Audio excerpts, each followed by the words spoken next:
저희들이 오늘 마가복음 9장 말씀을 이렇게 함께 읽었습니다. 우리 인간들의 마음을 이렇게 묵상을 하면서 잘 살펴보면 무엇인지는 모르지만 궁극의 세계를 이렇게 사모하고 또 이렇게 그리워하는 그런 마음이 있는 것을 이렇게 느낄 수가 있는 거죠. 이 땅에서 살아가는 70살 혹은 80, 90 생애로 마치면 너무나 허무한 것이 아닌가 이런 생각을 하면서 무엇인가 영원한 세계가 있을 것을 사모하고 또 그것을 갈망하는 그런 마음들이 우리들 속 마음에 있는 것을 우리가 이렇게 태생적으로 느낄 수가 있는 거죠. 살아가다 보면 또 우리들의 이성으로 이해할 수 없는 그런 일들이 주변에서 이렇게 벌어지고 있는 것을 우리가 이렇게 느끼기도 하는 거죠. 이것은 도저히 인간의 힘으로 또 인간의 이성으로 생각했을 때 있을 수 없는 그런 일인데 이런 일이 일어나는구나. 무엇인지는 모르지만 인간의 오감으로 느낄 수 없는 그런 영적인 세계, 그런 어떤 힘들이 우리 인간의 세계에 들어와서 또 역사하는 것이구나 하는 것을 느낄 때가 있다고 한다는 이야기죠. 그리고 또 이렇게 살아가다 보면 인간이 똑똑하고 지혜롭고 능력이 많은 것 같지만 한계를 느낄 때가 있는 거예요. 정말로 내 힘으로 내 지혜로 할 수 없는 일이 내 앞에 있는 거구나. 그리고 어려움을 당할 때 이것은 도저히 나의 인내력으로 나의 힘으로 나의 지능으로 할 수 없는 그런 일이다. 무엇인가 초월적인 존재가 계시다고 한다면 나를 좀 도와줬으면 좋겠다. 이런 인간의 이성으로 이해할 수 없는 일들을 경험하고 또 인간 스스로의 한계를 절실히 느낄 때 이런 어떤 영원한 세계 또 궁극의 힘 그런 존재들을 이렇게 생각하게 되는 거죠. 그래서 인류 역사를 쭉 살펴보면 아무리 문명이 발전되지 않은 그런 선사 시대에 살았던 사람들도 그 벽화를 보면은 무엇인가 영혼의 세계를 동경하고 그리고 그들이 섬겼던 신이라고 하는 그런 존재를 이런 암벽화 같은 그런 곳에 남겨놓은 그런 인간의 어떤 유적을 우리가 역사를 통해서 확인할 수 있는 거죠.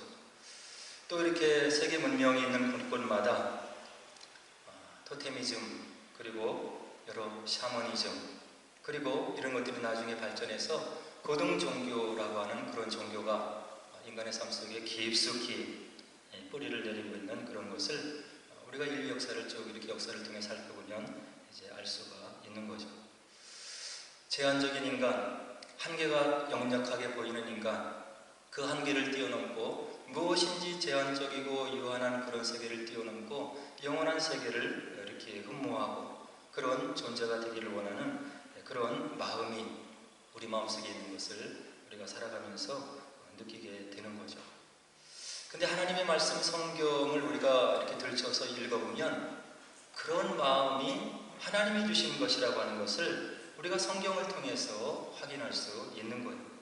잠언서 3장 11절을 우리가 읽어보니까 하나님이 모든 것을 지으시되 때를 따라 아름답게 하셨고 또 사람들에게는 영원을 사모하는 마음을 주셨느니라. 무엇인가 궁극의 세계를 추구하고 도모하고 흠모하고 따라가는 그 영혼을 사모하는 그런 마음을 하나님이 주셨다고 잠언서 기자가 우리들에게 분명하게 이야기를 해주고 있는 거죠. 그래서 우리가 신앙 안에 들어와 있지 않는 모든 사람들, 인류 역사를 살아왔던 수많은 사람들이 남겨놓은 그런 어떤 영혼을 사모하고 흠모하는 그런 흔적들을 남겨놓은 것이 우연이 아님을 이런 말씀을 통해서 우리가 알 수 있는 거예요. 그래서 세상에 이렇게 널려있는 여러 종교를 살펴보면 이런 궁극의 존재, 절대적인 존재를 인간이 찾아가기 위해서 무수히 노력하는 그런 흔적들을 우리가 볼 수 있는 거죠. 수행을 통해서, 고행을 통해서, 그리고 여러 가지 수도를 통해서 그 궁극의 존재에 도달하려고 수많은 종교들이 가르침을 주고 그 가르침을 쫓아서 수행을 하고 고난을 겪고 그리고 열반에 들어가기 위해서 노력하는 그런 종교의 모습을 볼 수 있는 거예요. 인간의 노력으로 절대자가 되기 위해서 고행의 길을 걸어가고 수도의 길을 걸어가는 많은 종교들을 우리가 볼 수 있는 거죠. 근데 우리 성경을 바라보면 성경에 나타내는 하나님은 우리 인간에게 그것을 요구하시지는 않는 것 같아요. 너희들이 열심히 노력해서 착하게 살아서 그리고 뼈를 깎는 노력을 해서 나의 존재가 되고 그리고 내가 기뻐하는 존재가 되라고 하나님께서 성경 어느 군데에도 그렇게 얘기하지 않으시고, 내가 이 모든 것을 너희들을 위해서 만들어 놓고 선물로 주었는데 그 선물과 축복을 준 사람이 누구인지를 너희들이 깨닫고 나를 경배하고 그리고 나의 뜻대로 살았으면 좋겠다, 이렇게 끊임없이 얘기하시면서 인간을 끊임없이 찾아오셔서 하나님이 누구이신지, 그리고 무엇을 원하시는지, 그리고 절대적인 존재, 그리고 궁극의 행복을 추구하는 방법이 무엇인지를 그 절대자 되신 하나님께서 인간의 시공간으로 들어오셔서 우리를 만나주시고 그 진리를 친히 전해주시는 그런 종교가 우리 기독교라고 하는 이야기입니다.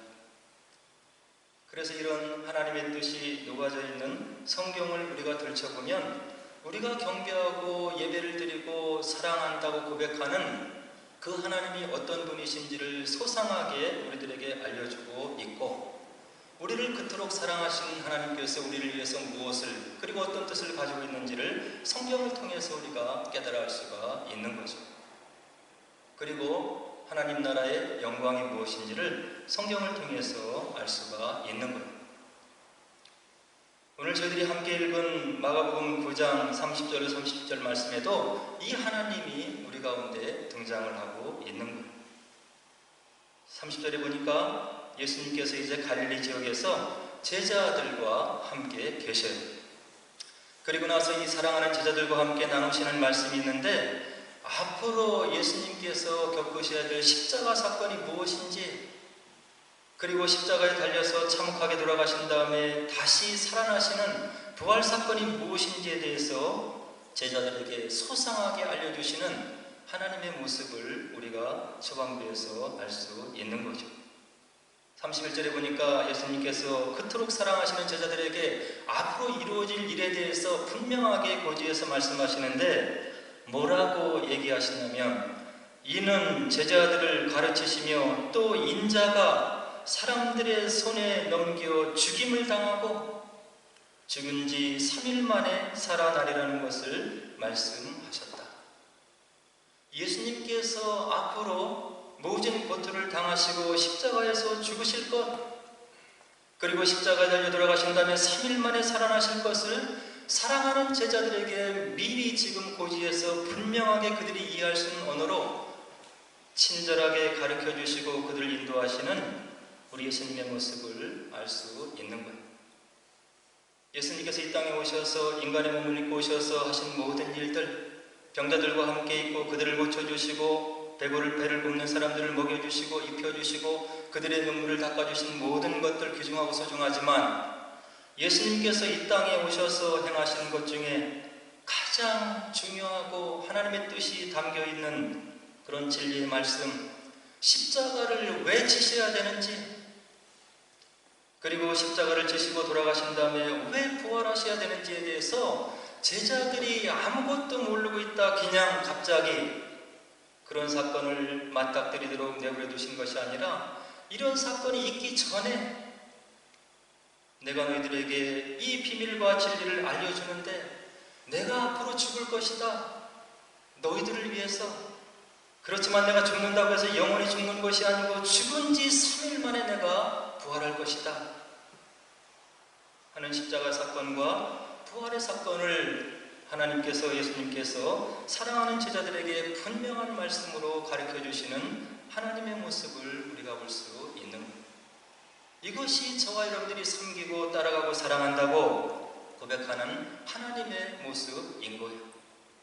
우리 연약함을 알기 때문에, 우리 믿음의 연약함을 알기 때문에, 의지가 연약함을 알기 때문에 하나님께서 우리가 알아야 될 모든 것들, 필요한 것들, 믿음을 지키기에 반석같이 중요한 진리들을 미리 알려주셔서 그것을 대비하게 하시고, 또 그런 일이 있을 때 우리 믿음이 한 단계 성장할 수 있도록 하나님께서 마음을 기울여서 우리를 사랑하셔서 이런 진리의 말씀을 미리 알려주시는, 찾아오시는 하나님, 그리고 모든 사건을 소상하게 의논하시고 친구에게 모든 비밀을 이야기하듯이 알려주시는 예수님의 모습을 우리가 오늘 본문 31절에서 분명히 볼 수가 있는 겁니다. 저와 여러분들이 하나님을 알 수가 없잖아요. 지식도 부족하고 시간과 공간이라고 하는 그런 막에 둘러싸여 있고, 그리고 우리의 오감도 한계가 있고, 영이신 하나님을 우리가 알 수가 없는 것. 그래서 하나님께서 그 모든 법을 우리에게 주기를 원하시고 하나님 나라의 능력과 권능과 신비를 보여주시고 눈에 보이는 세계가 다가 아님을 알려주시고 영원한 세계가 있음을 알려주시기 위해서 하나님께서 이 땅에 친히 들어오셨는데, 그것이 예수님의 성육신의 사건이라고 한 거예요. 하나님이 누구이신지, 하나님이 어떤 성품을 가지고 있는지, 하나님이 우리를 위해서 무슨 뜻을 가지고 있는지를 우리가 예수님에 대한 복음서의 말씀을 묵상하면 하나님을 알 수 있는 거예요. 어느 날 예수님을 따르던 제자 빌립이 예수님께 다가와서 이런 얘기를 해요. 주님을 보니까 범상한 분이 아니신 것 같습니다. 이적을 행하시고 병자를 고치시고 하늘의 능력을 끌어내리시고, 주님께서 우리에게 하나님을 좀 보여주시면 우리의 믿음이 더 분명해지지 않겠습니까? 이런 부탁을 빌립이 예수님께 했을 때 예수님께서 요한복음 14장 9절에서 이와 같이 사랑하는 제자 빌립에게 이야기를 해주십니다. 예수께서 이르시되 빌립아, 내가 이렇게 오래 너희와 함께 있을 때 내가 나를 알지 못하였느냐? 나를 본 자는 아버지를 보았거늘 어찌하여 아버지를 보이라 하느냐? 예수님을 통해서 하나님이 누구이신지, 영이신 하나님이 어떤 분이신지, 어떤 생각을 갖고 있는지, 어떤 인격을 갖고 있는지를 우리가 분명히 느껴서 보아서 만져서 알 수 있도록 이 땅에 육신의 몸을 입고 오신 분이 예수님이신데, 그것을 빌립이 깨닫지 못하고 하나님을 보여달라고 이야기를 하고 있는 거예요. 그 빌립에게 예수님께서 분명히 이야기를 해주시고 있는 거예요. 내가 이렇게 오랜 시간 동안 너희와 함께 있지 않았느냐? 내가 나를 알지 못하였느냐? 나를 본 자는 아버지를 보았거늘 어찌하여 아버지를 보여달라고 나에게 이야기를 하느냐? 그래서 우리가 신약성경에 보면 예수님이 하나님의 형상이라고 이야기를 해주고 있는 이미지. 우리가 도장을 인주에 박아서 찍으면 도장에 새겨져 있는 형상이 그대로 선명하게 드러나고 있잖아요. 예수님이 그와 같은 역할을 우리들에게 해주고 있다고 하는 이야기. 이 땅에 오셔서 30년을 사시고 공생의 3년 동안 그분께서 이 땅에서 하나님의 뜻을 이루기 위해서 했었던 모든 것들, 복음서의 내용을 읽어보면 하나님이 어떤 분인지, 우리를 향한 하나님의 마음이 무엇인지를 우리가 분명히 보아서 느껴서 만져서 알 수 있도록 하나님께서 인간의 오감으로 느낄 수 있도록 보내신 분이 바로 하나님의 독생자 외아들 예수라고 하는 이야기. 그래서 기독교는 다른 종교와 차원이 다른 거예요. 인간의 분명한 한계를 솔직히 고백하고 내가 하나님의 자녀로 하나님과 같이 살 수 없습니다라고 하는 고백하에 그 불쌍한 나의 존재를 구원하게 오신 예수님을 믿음으로 하나님의 자녀가 될 수 있게 하셨다는 그 진리를 믿고 믿음으로 고백하는 자에게 하나님의 형상을 보여주시고, 그 예수님을 통해서 우리가 영원한 진리를 깨달을 수 있도록 하나님께서 우리를 사랑하셔서 그 아들 예수를 보내주셨다고 한다는 이야기. 인간의 노력으로, 힘으로 하나님의 세계에 이룰 수 없음을 우리 성경은 분명하게 우리들에게 이야기를 해주고 있는 거예요.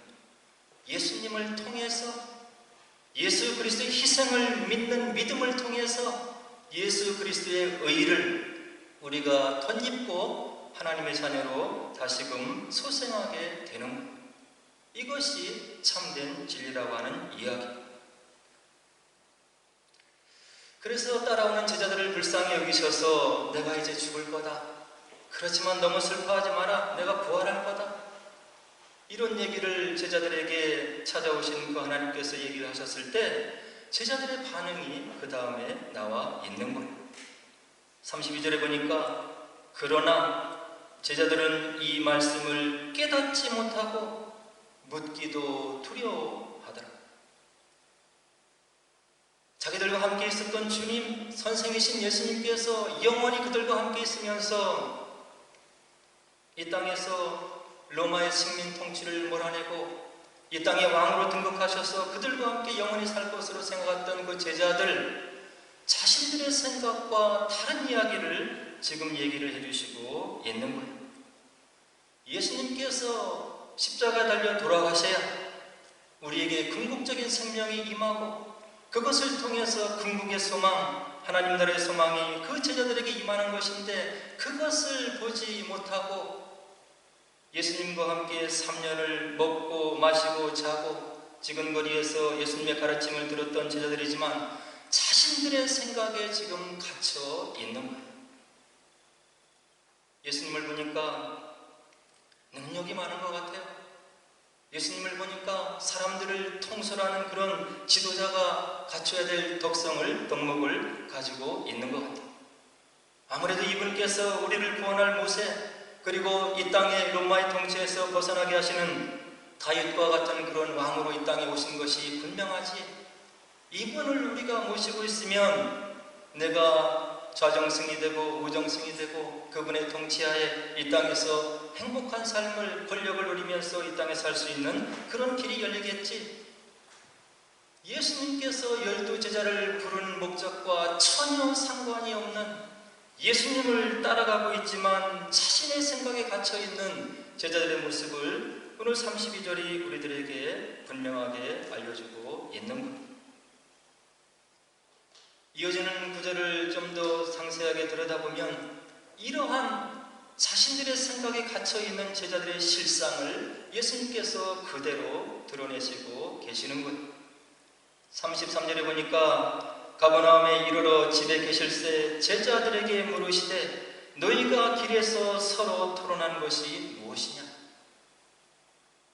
가버나움에 이를 때까지 예수님의 십자가 사건, 부활 사건을 그들에게 알려주시고 그들이 조금 더 성숙하고 그리고 하나님 보시기에 합당한 믿음으로 자라나기를 원하셨던 예수님, 그러나 그들이 쫓아오면서 그들이 속삭이며 다투는 것을 그들이 예수님께 얘기를 하지 않았지만 예수님께서 그 마음을 보시고 지금 그것을 집어내시는 거예요. 제자들에게 물으시되 너희가 길에서 서로 토론한 것이 무엇이냐? 이러한 예수님의 질문을 받은 제자들이 유구무원이고 답변을 드릴 말이 없어요. 34절에 보니까 그들이 잠잠하니, 예수님이 지금 엄청난 진리를 그들에게 말씀하셨잖아요. 십자가 사건이 있어야 된다. 그러나 내가 3일 뒤에 부활할 것이다. 그런 엄청난 사건, 그들이 따르는 선생을 잃어버리는 그런 사건을 얘기하고 있는데 그들이 뒤에서 따라오면서 한 일이 있는데 무엇이냐면 34절에 보니까 이는 길에서 그들이 서로 누가 크냐고 쟁론하였습니다. 예수님을 따르고 있지만 예수님의 마음을 하나도 헤아리지 못하는 제자들의 모습을 우리가 볼 수 있는 겁니다. 예수님을 따르면서 어떤 마음으로, 어떤 모습으로, 어떤 믿음으로 성장해서 그들이 하나님의 뜻을 이 땅에서 이루어드리고 그리고 하나님을 영화롭게 하고 그들을 통해서 세상의 많은 사람들이 하나님 나라를 발견할 수 있게 하는 그런 마음을 가지고 이들의 믿음이 성장해야 되는데 엄청난 진리의 말씀을 하나님 되신 예수님께서 그들에게 알려주셨지만 그들은 여전히 속에서 이 땅의 것을 가지고 싸우고 있는 거예요. 누가 크냐? 야고보가 크냐? 베드로가 크냐? 내가 예수님의 사랑을 더 받고 있냐? 내가 받고 있느냐? 하나님의 뜻, 예수님의 뜻은 그들 위에 있는데 그리고 그들이 그만큼 자라기를 원하는데 이들은 예수님의 십자가 희생의 사건을 통보받으면서도 누가 크냐고 다투고 있는 그런 그들의 마음의 실상을 예수님께서 그대로 지적해서 불러내고 있는 겁니다. 이러한 제자들의 모습은 비단 그때 당시에 제자들의 모습만은 아니었을 거라고 생각이 되는 거예요. 오늘 한국교단에 일어나는 무수한 일들, 하나님의 뜻과 전혀 상관이 없는 그런 일들, 세상 사람들이 보아도 교회를 향해서 근심하고, 그리고 저것은 예수님의 뜻이 아니라고 하는 그런 일들을 한국에 있는 많은 큰 교단들 그리고 큰 교회들이 버젓이 행하고 있는 것이 오늘 우리의 현실이라고 하는 것. 그러면 저와 여러분들은 어떻습니까? 하나님께서 그 엄청난 비밀의 말씀, 하나님의 자녀가 되어서 누리는 그 엄청난 권세와 권력들, 그리고 그 특권들을 말씀을 통해서 조목조목 우리들에게 알려주시고, 너희들이 이러한 존재이고 세상에 그 어떤 것보다 소중한 존재라고 하나님의 말씀을 통해서 우리에게 알려주시고 있는데, 우리의 마음은 거기에 미치지 못할 때가 많이 있는 것. 오늘 본문에 나오는 제자들과 같이 지상의 것, 이 땅의 것을 가지고 고민하고 그것을 얻고 그것을 자랑하기 위해서 우리의 마음이 부끄러운 상태에 놓여있는 우리의 마음을 오늘 본문이 우리들에게 분명하게 보여주고 있는 것. 그래서 예수님께서 마태복음 6장에서 뭐라고 우리에게 권면해 주시고 가르쳐 주시고 지도해 주시냐면, 너희를 위하여 보물을 땅에 쌓아두지 말라. 거기는 좀과 동록이 해하며 도둑이 구멍을 뚫고 도둑질하느니라. 오직 너희를 위하여 보물을 하늘에 쌓아두라. 거기는 솜이나 동록이나 해하지 못하며 도둑이 구멍을 뚫지도 못하고 도둑질도 못하느니라. 내 보물이 있는 그곳에는 내 마음도 있느니라. 예수님께서 지금 이와 같은 하늘의 보물을 쌓아두라고 얘기하는 것이 돈을 얘기하고 있는 것이 아닌 거예요. 우리가 주님을 위해서 하는 모든 시간과 헌신과 노력들, 거기에 우리의 마음이 담겨야 됨을 예수님께서 이야기해 주시고 있는 거예요. 순수한 마음으로 예수님의 십자가 희생을 기억하고 너희들의 마음을, 헌신을, 그리고 시간을 드리고 있느냐를 오늘 본문이 우리에게 도전해주고 있는 거예요. 하나님의 은혜로 우리가 이 땅에 물질을 소유했을 때 하나님을 생각하면서 거기에 마음을 담아서 하나님이 주신 물질 축복을 가지고 주변의 사람들, 어려운 사람들을 예수님의 이름으로 마음으로 섬기고 있느냐를 오늘 본문이 우리들에게 도전해주고 있는 거예요. 그리고 우리들이 받은 그 예수님, 그 복음의 말씀을 주변의 사람들을 정말로 마음으로 사랑하면서 전하기 위해서, 나누기 위해서 너희들의 삶이 그렇게 드려져 가고 있는 것인가를 오늘 본문이 우리들에게 묻고 있는 거예요. 물질이 중심이 아니고 우리의 마음, 우리의 심령 중심, 주님을 생각해서 하는 그런 마음들, 그런 헌신들, 그런 봉사들, 그런 섬김이 되고 있는 것인가를 체크해 보라고 오늘 마태복음 6장이 이야기를 해주고 있는 거예요. 하나님의 은혜를 받고 주님의 교회를 위해서, 예수님을 위해서 하는 모든 것들 억지로, 그리고 계산적으로 인색한 마음으로 하지 말고 자원하는 마음으로, 기쁜 마음으로 하나님의 은혜를 생각하면서 하나님의 은혜를, 그 사랑과 희생을 마음에 기억하면서 우리가 행하는 모든 섬김과 헌신과 그리고 어려운 사람들 돕는 일이 되었을 때 그것이 하늘에 보화를 쌓아두는 그런 일이 될 것이라고 이야기해주고 있는 것. 오늘 본문에 나왔듯이 예수님을 그렇게 따라다녔던 제자들도 이 뜻을 따르지 못하고 서로 누가 높으냐고 다투고 있었던 그런 현실을 우리가 목도하고 있는 것. 그렇다고 한다면 저와 여러분들은 말할 것도 없는 것이라는 생각이 들 수 있는 거예요. 35절에서 예수님께서 그런 제자들의 모습을 바라보면서 뭐라고 권면해 주시냐면, 예수께서 앉으사 12 제자를 불러서 이르시되 누구든지 첫째가 되고자 하면 무사람의 끝이 되며 무사람을 섬기는 자가 되어야 하리라. 세우자 원하느냐? 남의 머리가 되기를 원하느냐? 누가 높은지를 그렇게 알기를 원하느냐? 너희들이 섬기는 자가 되고 그리고 많은 사람들을 섬기는 그런 낮은 마음을 가지고 있어야, 그리고 어린아이와 같은 마음을 가지고 있어야 너희들이 참된 은혜를 받은 사람이고 정말 높은 사람이 되는 것이라고 35절에서 이야기를 해주고 있는 거죠. 이런 모든 진리의 말씀들, 예수님의 가르침들 우리가 모르는 바가 아닌 것. 어떻게 해야 되는지, 어떤 마음으로 섬겨야 되는지, 그리고 하나님께서 무슨 마음을 원하시는지를 우리가 머리로 알 수 있는 것. 머리에 알고 있는 그런 지식이 우리의 마음으로 내려앉기 위해서는 하나님께서, 예수님께서 약속하신 성령께서 우리 마음속에 찾아오셔야 되는데, 그 성령은 요한복음 14장 26절에 보니까 어떤 성령으로 묘사되고 있냐면 보혜사, 곧 아버지께서 내 이름으로 보내실 성령, 그가 너희에게 모든 것을 가르치고 내가 너희에게 말한 모든 것을 생각나게 하리라. 하나님께서 우리에게 가르쳐주신 모든 것들, 말씀 안에 들어있는 진리를 우리가 머리로 알고 있는데 그것을 우리 마음속에 내려앉혀서 우리 삶의 실천으로 우리가 내보이기 위해서는 우리 마음 가운데 성령께서 오셔서 읽은 말씀을 깨닫게 해주시고 우리의 마음속에 적용시켜 주셔서 성령의 음성에 우리가 순종할 때 예수님께서 원하시는 그런 믿음을 가질 수 있음을 오늘 본문 말씀이 우리들에게 분명하게 이야기를 해주고 있는 거예요.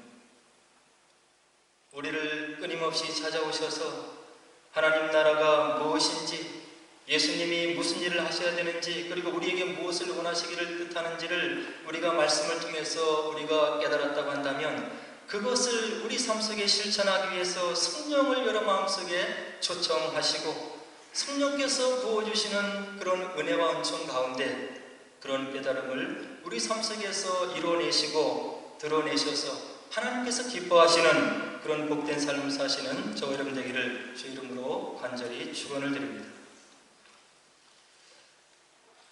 함께 기도하도록 하겠습니다.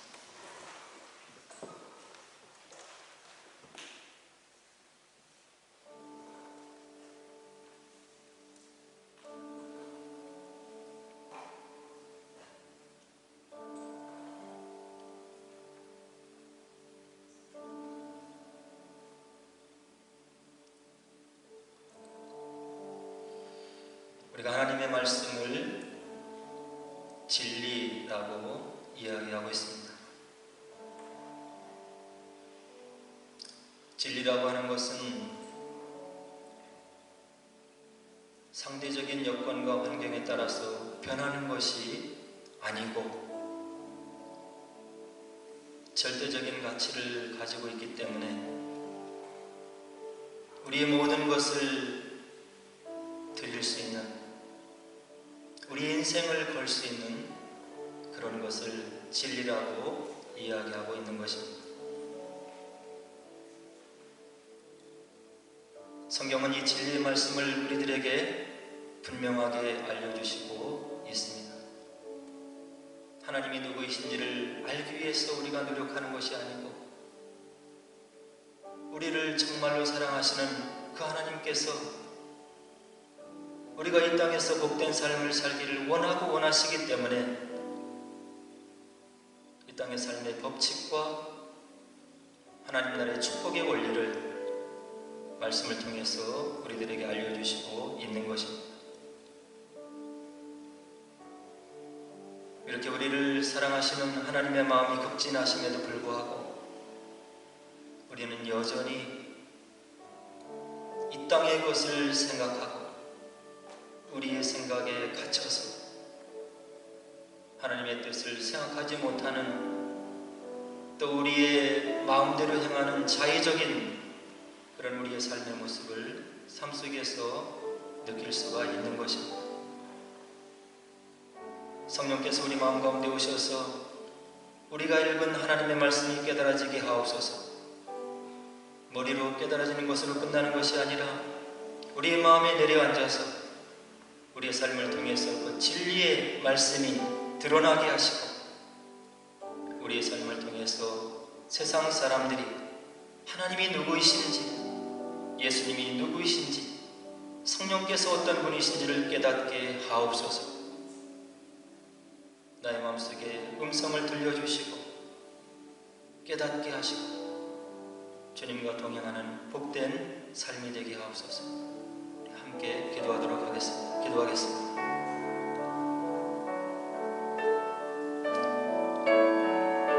하나님 아버지, 감사를 드립니다. 부족하고 연약한 저희들, 하나님의 진리의 말씀을 친히 가르쳐 주시고 이 땅에서의 삶을 통해서 주님의 제자로서의 삶을 살아갈 수 있도록 은혜를 베풀어 주심을 감사를 드립니다. 우리가 우리 생각에 갇혀있지 않게 만들어 주시고 이 땅의 소중한 삶을 자유적으로 살지 않게 도와주시고 하나님이 기뻐하시는 뜻을 위해서, 주님의 뜻을 드러내기 위해서 주의 말씀에 순종하며 성령의 음성에 순종하는 복되고 아름다운 믿음의 삶을 살아갈 수 있도록 은혜를 베풀어 주시기를 원합니다. 성령을 우리 마음 가운데 보내주시고 우리가 성령의 음성에 순종하여서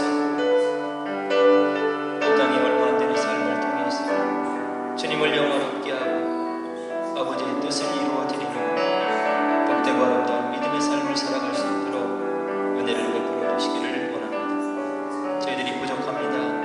연약합니다. 주님 도와주시고 은혜를 주시고 성령께서 우리의 삶과 함께 하셔서 주님을 영화롭게 하고 보배롭게 하고 존귀롭게 하는 귀한 믿음의 삶이 될 수 있도록 주님 은혜를 베풀어 주시고 함께 해주시기를 원합니다. 예수님의 이름으로 간절히 감사합니다.